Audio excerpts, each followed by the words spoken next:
Question for you. What's your take right now as a CMO on these AI SDRs? I firmly believe that at some point in the future, I'm going to look back on interviews like this, podcasts like this, where I've been asked about the future of AI and especially AI SDRs, and I'm going to shake my head because I was a complete idiot. But the reality is, right now, as I'm sitting here on September 4th, 2024, I do not believe it. I have yet to see it displace a team of human beings. Today, my guest is Kyle Lacy. Kyle's a marketing powerhouse who has spent the last 17 years building, scaling, and winning in high-growth software companies.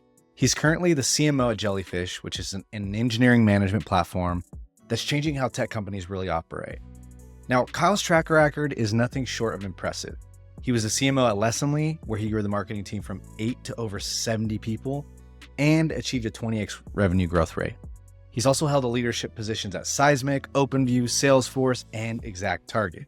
And if that wasn't enough, Kyle's a 3-time author with books published in 5 languages across 7 countries.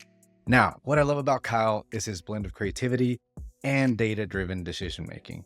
He's not afraid to color outside the lines, whether it's creating memorable marketing campaigns like the Golden Llama, or diving deep into pipeline models and ROI metrics. Kyle has a unique perspective on balancing brand building with demand generation, and he's not shy about sharing his strong opinions on what works and what doesn't in modern marketing. Now, in this episode, we're going to dive into Kyle's thoughts on everything from AI and marketing to the enduring power of direct mail and in-person events. We'll explore his approach to building high-performing marketing teams, his take on personal branding for marketers, and how he balances his career with family life. Now, whether you're a seasoned CMO or just starting your marketing career, I guarantee you'll walk away from this conversation with actionable insights and a fresh perspective on what it takes to succeed in today's marketing landscape. And if you enjoy this podcast, don't forget to subscribe and follow it in your favorite podcasting app or YouTube. It's the best way to avoid missing future episodes and would help us out a ton. With that, I bring you Kyle, y'all. Hey, what's up? What's up, man? Thanks for your patience. I didn't read the 145 part. I'm an idiot myself. Oh, that's okay. No problem. Sorry. We have a standing conversion rate group that meets every week to go through like funnel conversion, and so I needed to be on it.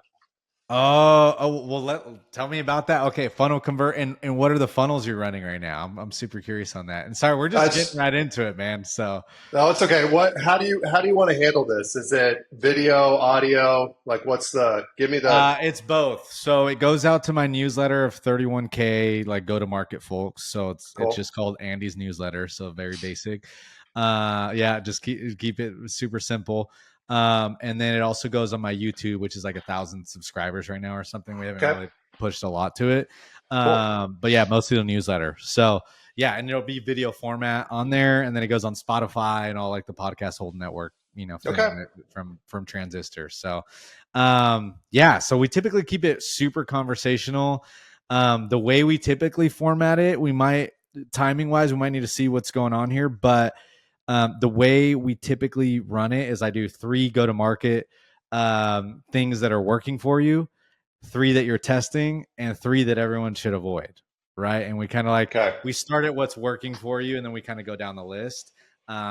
Just time dependent is typically how we run it. So, all right, say that one more time. 3. Yeah, 3 go-to-market experience or things that are working for you. So 3 go-to-market motions that are working, 3 that you're experimenting with, and 3 that you should not, 3 that you should avoid. So maybe we just do 1, 1, and 1 though, just for timing purposes. We can do 1, 1, and 1. So one I think. You tell me. Yeah, I think I could do let's not stick to. Do you have post editing, or are you just going to publish? Yeah, well, we post edit for sure. Yeah. Okay, so yeah, cool. So let's try to do 3, 3, and 3, and then we can if we get to 3, 2, 3, 1, 2, whatever. Whatever. Yeah. Okay. I think we can do it. I like it. So, okay. So we started this call, and we just jumped right into it, Kyle. So for everyone listening, Kyle is the CMO at Jellyfish, previously the CMO at Lacy, which was acquired by Seismic. If and correct me if I'm wrong here, No, you're Kyle, right. in any of this. This is just from some research, and maybe I'd be misspeaking. Um, yeah, and so you went through that acquisition. Now you're at Jellyfish. I think you took some time off in between there, Yes, I a did. little bit, just full dad mode. Yeah, Is well, what but I'm mainly guessing. to get my sanity back. The Yeah, Honestly, I mean yeah, that's for a completely different conversation. But yeah, yeah, took a 4 to 5 month break and then found jellyfish. yeah. And what'd you do in the 4 to 5 month break? Like, what? I mean, I actually had I remember the first week of me having left Seismic and having like 4 or 5 calls a day, and my wife was like, "What are you doing? You're supposed to be taking a break. Like, why are you just?" So the first, thank God for her, the first 2 months or so, I read. I was just hanging out, doing house stuff, and then I started picking up the conversations like 2 months in on Yeah, what I wanted to do next. But a lot of it was taking the kids to camps and the pool, and because it was in the middle of summer for the most yeah, part. yeah, Um, so yeah, I mean, it was a lot of read. I did a lot of reading, did a lot of hanging out, yeah. which Please tell me you weren't reading like eventually, market. Were you reading no, marketing no, books? no, Or were you no. reading? I Oh, okay, no, I okay, very good. rare. Honestly, I rarely. I'll do 3 or 4 a year that are business books, but most of my reading is an outlet for me. It's not like I do enough reading on my day to day. Yeah, you know what's great? So I was just talking to my wife about this, and she runs sales at Attentive, and Oh, great. we were chatting, and like uh, she's like, I don't see you really read business books anymore. And I'm like, you know what? I like just stopped because I feel like they all just repeated the same old thing. Right. Either one, it was like just like repeating the same thing in a different way, or it was two, they told you something that was just outdated, and like things change so fast now that like really I think education in any of this marketing or sales or any of this just comes from like experimentation now, right? Like Yeah, yeah, trying for sure. trying shit and then like figuring out if it works, and that's the way you're going to learn like how to do, figure out a channel, versus like reading the books. That's my opinion. I could be completely wrong, but I feel like you hit like this threshold or plateau Right, from them, and you're like, right. okay, I've heard it all. It's all just a like rinse and repeat of like Russell Brunson or like something like that. Well, I think that if I the hard part isn't taking in information. You do that 100 times a day. I think it's spitting that information back out in a way that's meaningful for your teams and for the Mm, rest of the industry. For me, it's writing that's the hardest part, right? And yeah, getting everything in my head out. It's not consuming information. I don't have any problem with consuming information, which is why I don't need to read a book on the weekend about, the next marketing trend. Like I do it enough. Like I'd much rather do sci-fi or something different. yeah, yeah. I agreed on you on that one. Agreed with you on that one. So, all right, man. I want to get into the tactics here. Typically, what people really love when we do these and when it goes out to the newsletter is like, what are you experimenting with right now from a go to market side, right? And I think from a marketing standpoint too, Kyle.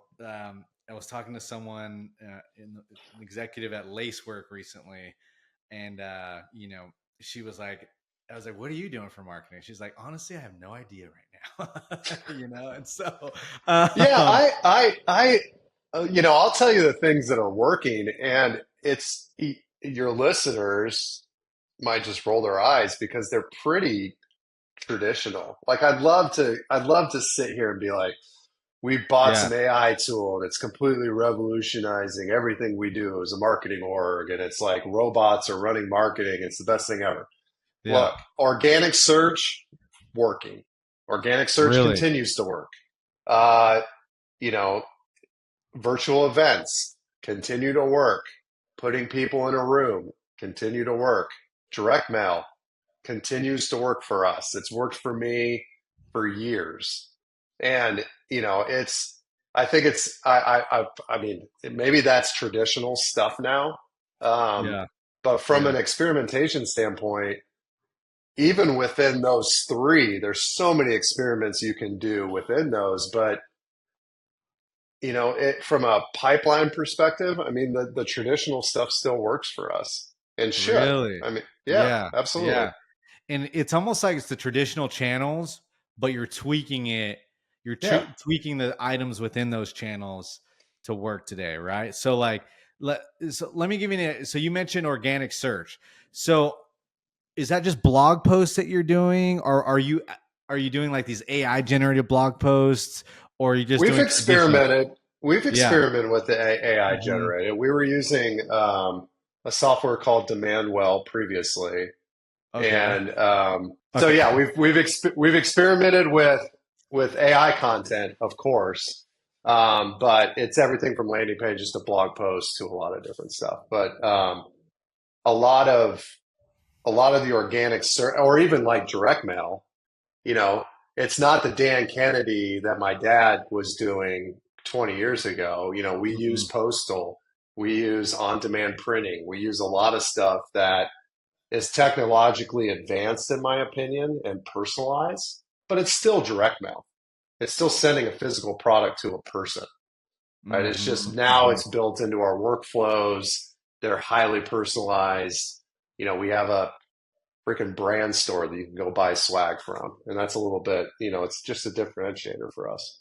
Yeah, yeah, the brand store. Yeah, we have one of those too, which is hilarious. We kind of spun it up, but we were like, okay, like this is from our brand store, right? Like Yeah, it's yeah, yeah. See, our brand. that's Yeah, that's good. That's good swag, right? And I'm very, if anybody has listened to me before, I'm very passionate about that. And it's not, you can put your logo on something, but if you make it look and feel like a retailer, that's so much cooler. It sets itself apart.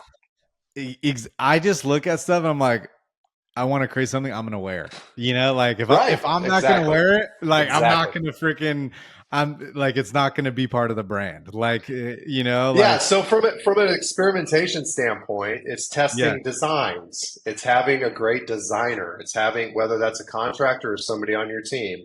It's yeah, experimenting on what types of swag people like. Is it jackets? Should you do on demand? Should you warehouse stuff so it's cheaper? Like there's tons of things to experiment in with that, and then the tools as well. I mean, I've used Postal for years, but there's other tools out there that you can use to send personalized direct mail. So yeah, yeah. I mean, it works for us, and it's worked for me the past three jobs I've had.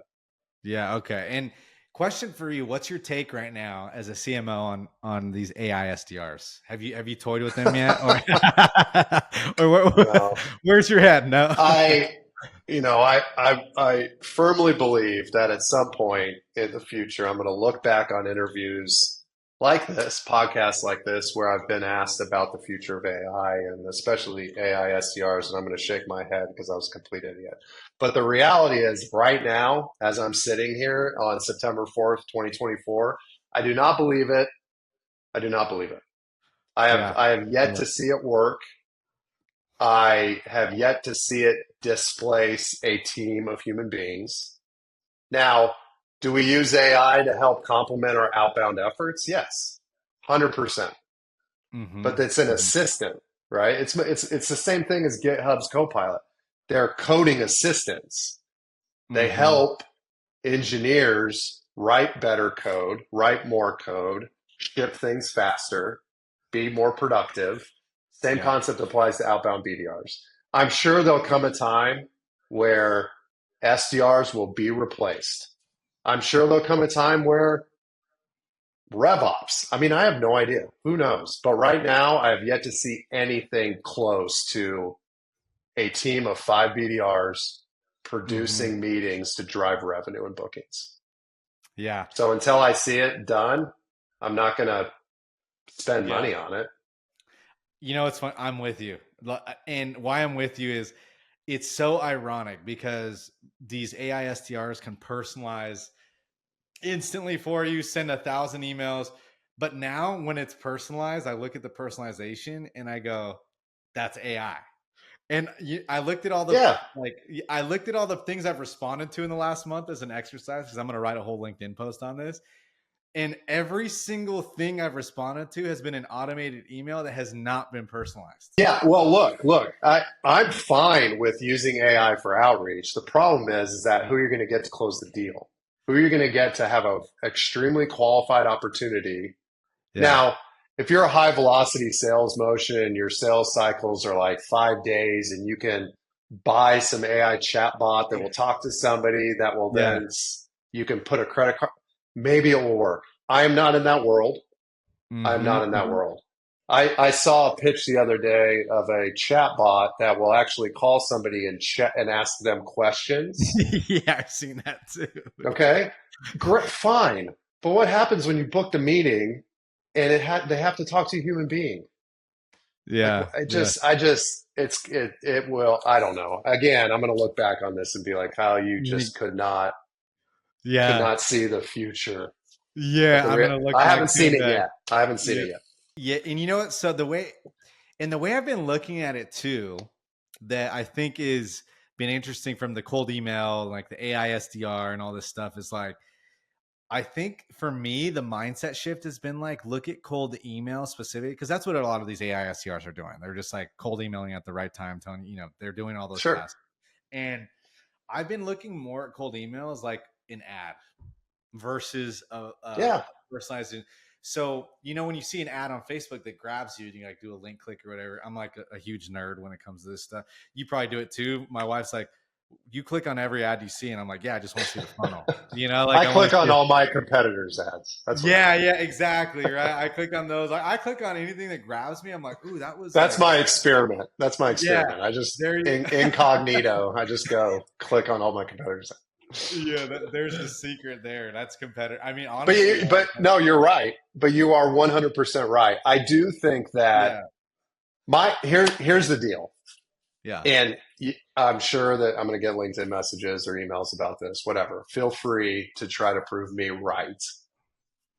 As whenever an AI can generate a meeting that drives a actual revenue, I'll experiment. Yeah. If they can drive actual revenue. You can create pipeline all day long, Yeah. but if it doesn't close, who cares? Who cares about any of this if it doesn't create bookings? Because that's why we're in business, is to create bookings, is to create Hmm. product for customers that love what we do. And that's it. And I think it's an assistant. It makes a hell of a lot easier to review earnings calls for, Hmm. Hmm. especially if you're in enterprise sales. Like, why not? It makes a hell of a lot easier to review competitive information, right? Like, there's tons of, I mean, I use it daily. I use AI daily, but I don't know. I could talk about this for an hour. I just don't. The same with content production. Yeah. The Yeah. creativity, it's going to be a long time before you can replace somebody that's creative with a robot. I Yeah. mean, that's the reality, especially in writing. Yeah. I think the jury's still out for search content. Um, but, I'm open. I'm open to any of it as long as you can prove that it's not just smoke and mirrors, which a lot of these products are right now. And the analogy that I thought about it in this is like, I don't know if you remember when Instagram came out, but Instagram Oh, came yeah. out and Instagram, like people were like, oh, photographers are dead, like Yeah.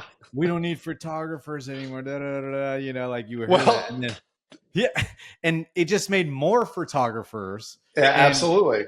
the ones that were great, like all really good, it made them even better, right? And so that's kind of the analogy that I look at it in the So cloud. here's mine. Here's mine. This is the best one I can come up with. My first software job was at a company called ExactTarget. We were the largest email sender in the world in 2012. We were bought by Salesforce. We IPO'd. We were bought by Salesforce. So it's the marketing cloud at Salesforce. It was Hmm. ExactTarget. Hmm. I have a slide from 2012 talking about how a bunch of people are saying email is dead. And I'm on a podcast with you September 4th, 10 years or 12 years later Yeah, yeah. for your newsletter, which is great. Mm. that's being sent via what? It's email, man. Email. Email. Yeah. So you can tell me things are dead all day long. I mean, you could I mean, it's just a hype cycle, Yeah. but it is helpful. I'm not saying that AI is not helpful. I use it, like I said before, Yeah. but the Yeah. fact that it's going to replace people doing their jobs 100% of the time, like in the near future, I think is unrealistic. Yeah. Yeah. And let's go. How are you experimenting with, how are you using email right now? Like, are you doing it for like newsletters?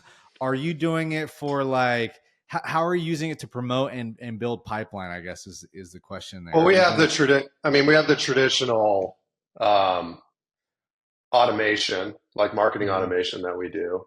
We Yeah. have a Yeah. product newsletter, and then we just started experimenting with the LinkedIn newsletter feature, Yeah. um, which I do think that email will continue to work and should.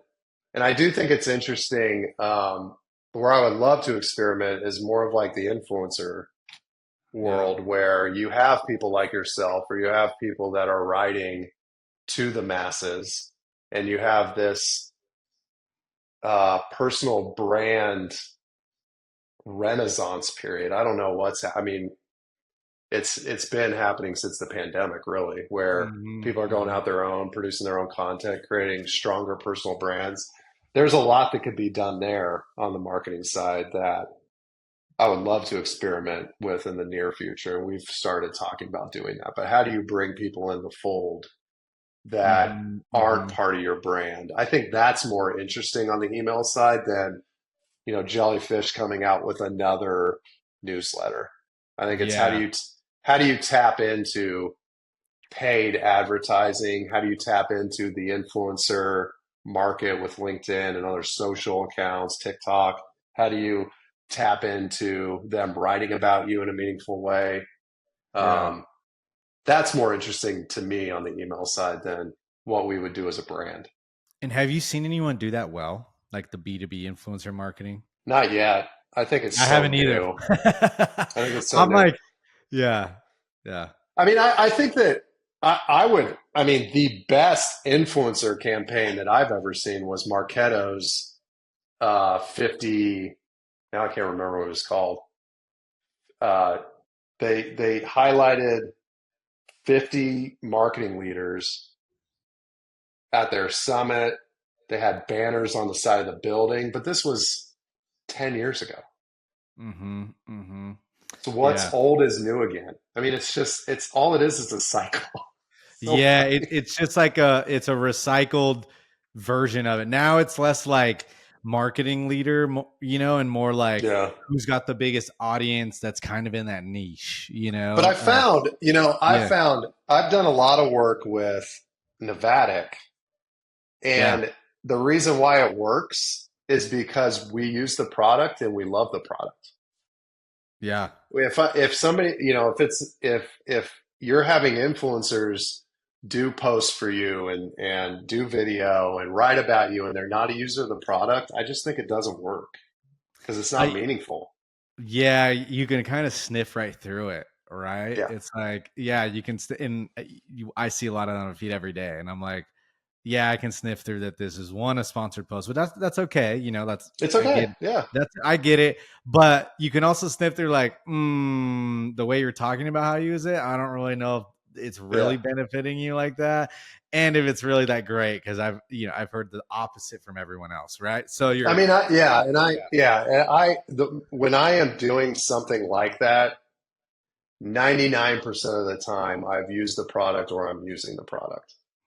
yeah. And but I think it's really interesting for marketing leaders, for marketers to try to figure out how to experiment with the people out there who are trying to build. Hmm. If I want to reach engineering leaders, am I going to the smaller newsletters that have 1,800, 2,500 subscribers, or am I going to go to Lenny and pay a huge amount of money for his? I mean, I don't know how many he has. It's unbelievable with the Yeah, he's brand got he's like, I built. think he's But got 500K or something at this yeah, point. yeah, yeah. Yeah, But yeah, like from an experimentation standpoint, I think that's interesting to me. It's interesting to me to how do you tap into the people who are strong influencers with smaller groups of people? And Mhm, that's the mhm, same concept as Instagram or TikTok or any of those other, where, if you have a marketer that has a strong following of 500 people, maybe that's stronger than going and picking up a Kyle that has 1,000 and it doesn't work, right? mhm, I just mhm. think it's interesting. It's interesting to talk about from an experimentation standpoint.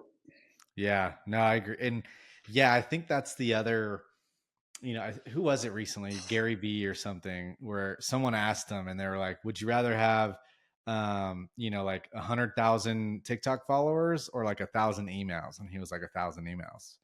Um, and Yeah, I started thinking still. about that and I'm like, same, right? Cause Because it's like, owned, because you yeah, own it.